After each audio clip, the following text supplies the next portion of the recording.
hello guys आज चाहिँ हामी फुटबल खेल्न जान लागेको छौँ हामी चाहिँ बिहान बिहानै उठेर जान लागेको छौँ है सबैजना बल्ल बल्ल 5 बजे उठ्यौँ गाइस अब चाहिँ हामी के रे खेलाडी बन्न जाँदैछौँ है एक दिनको खेलाडी हो फेरि धेरै दिन गर्ने एक दिनको खेलाडी हो अब बिहानै आँखा पुरै दुखिरहेको छ तर पनि के भन्छ जानै पर्ने भएर हो हैन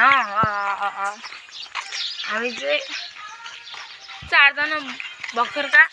उतै तिनी बन्टा जानला हामी नलाई धेरै मान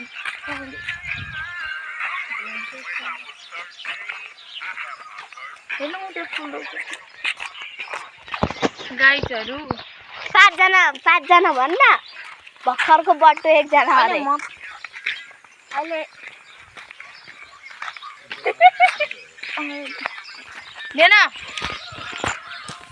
गाइसहरु अब हामी चाहिँ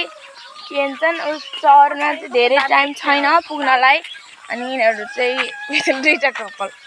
के भगवान अनि त्यसपछि सुन्ने है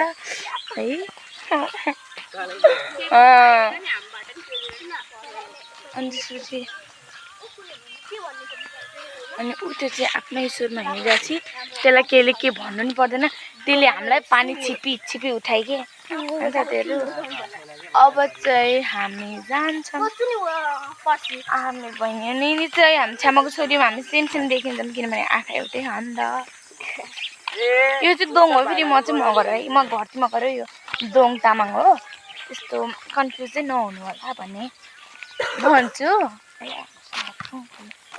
अनि हामी 5 जना सदस्य थियौँ नि एउटा बड्डे मान्छे नि 4 जना भर्खरको मान्छे फेरि अहिले 2 जना मान्छे नि थप्दै थाहा छ नि तपाईहरुलाई तर कुकुर अन्त कता लाग्यो एउटा रोमान्टिक मोमेन्ट त कतिमा अहिले म 2 मा 2 मा हो कहाँ छ भन्न त नानी म त आउँदैन नि दाइ त भन्छ ल